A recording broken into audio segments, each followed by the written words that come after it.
by Cranbrook.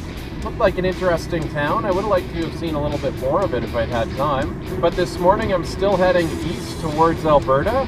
So this is a big day. I'm pretty excited about this. I want to visit the Frank Slide Interpretive Center, want to visit the Bellevue Mines, and a number of other smaller things. So we're just going to see how much I can fit into the day. Officially entering the province of Alberta. A lot of the history in the Crowsnest Pass is tied to the mines that helped unearth the pass's rich natural resources. The Bellevue Mine Tour offers visitors the opportunity to go underground and get a close-up look at this historic mine. The Bellevue Mine was in operation from 1905 until 1961, producing and selling coal to the Canadian Pacific Railway to fuel their railway line. I'll post a full video of the mine tour soon. But one thing that they didn't highlight on the tour, at least while we were underground, was that the Bellevue Mine was the site of one of Alberta's mining disasters. On December 9th, 1910, a methane gas explosion claimed the lives of 31 out of the 42 men that were on shift. If the explosion had happened during a peak period when there were a couple hundred men in the mine, the death toll could have been much, much higher. The Bellevue Mine is located adjacent to the town of Bellevue and is the reason for the town's existence. These small towns would spring up as the mine brought jobs and wealth to the area. Just finishing up at the Bellevue Mine Tour, which was a cool mine tour. And I do mean cool because it was 0 degrees underground. So time to warm up, and I'm going to head on to the next destination. The Leitch Collieries is another artifact from the Crowsnest Pass's early days. These are the ruins of one of the most impressive and sophisticated early coal mines in the Crowsnest Pass. It was also the only mine in the pass that was fully Canadian-owned and featured a processing plant, a weigh scale, and an impressive line of coke ovens. However, the Leitch Collieries ended up closing after just 8 years. The owners had put all of their effort into development of the mine and its supporting buildings, with not enough focus on production. When the First World War caused coal prices to crash, the owners were left deep in debt and the banks foreclosed. The land was sold off, and for a period of time another mine worked the company's coal seams, but the buildings themselves were abandoned and fell into ruin, until years later the remains were recognized and preserved as a historic site. The Crowsnest Pass is also the site of some of Canada's worst disasters. The Frank Slide occurred on April 29, 1903, when 110 million tons of limestone sheared off the face of Turtle Mountain and hurtled towards the valley. The debris ended up covering a portion of the nearby town of Frank and killed approximately 100 people, although the exact number's not known and the majority of bodies have never been recovered. Highway 3, known as the Crowsnest Pass, travels directly through this debris field, and visitors today still come to view the aftermath of the tremendous forces of nature. And all along here, this is all rubble from the slide.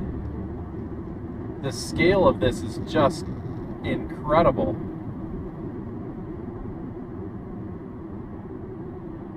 It's just so hard to imagine the power of the earth moving. Nearby sits a monument remembering another one of the tragedies that happened in the Crowsnest Pass.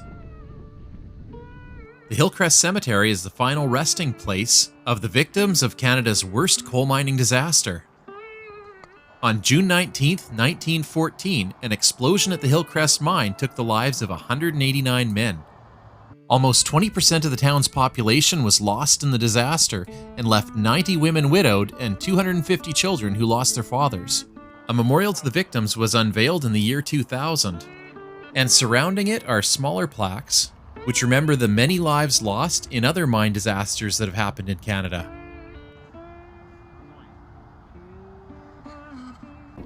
And this is as far east as I'm going on this trip. Heading west out of the Crowsnest Pass, there's so much history wrapped up in one little area there, between the mine disasters and the Frank Slide. The whole area just had this interesting atmosphere about it. It's very open, wind-swept kind of area. The winds were incredible. I almost lost my hat. But that one's going to stay on my to-do list. I think I'm going to come back and have to explore another time. Welcome to SPARWOOD. Stopping in SPARWOOD to see a world record holder. This is the world's largest tandem axle truck. The 1974 Terex Titan was a one-of-a-kind truck that held the title of world's largest truck for over 25 years. This incredible machine was built to haul raw materials around open-pit mines and could carry 350 tons in one load. In the 1970s, the Titan was built by Kaiser Resources to help with the mining of coal for Japanese steel producers.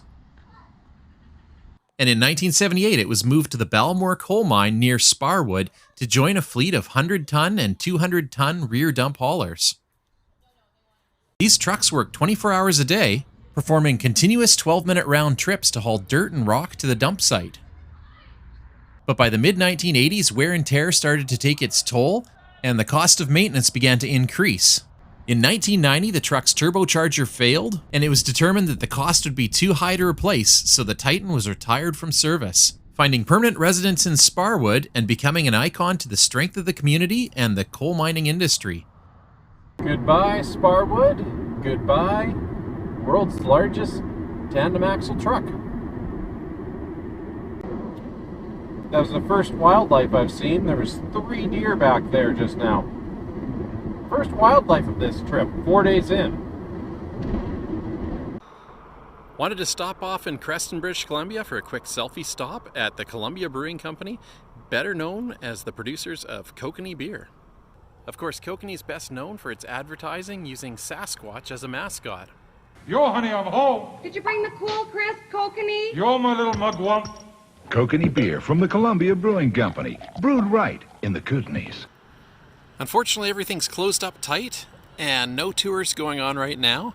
Can't get to the beer gear store, and unfortunately can't even get a selfie with the big bottle and glass of beer. Next time, Kokanee. Next time.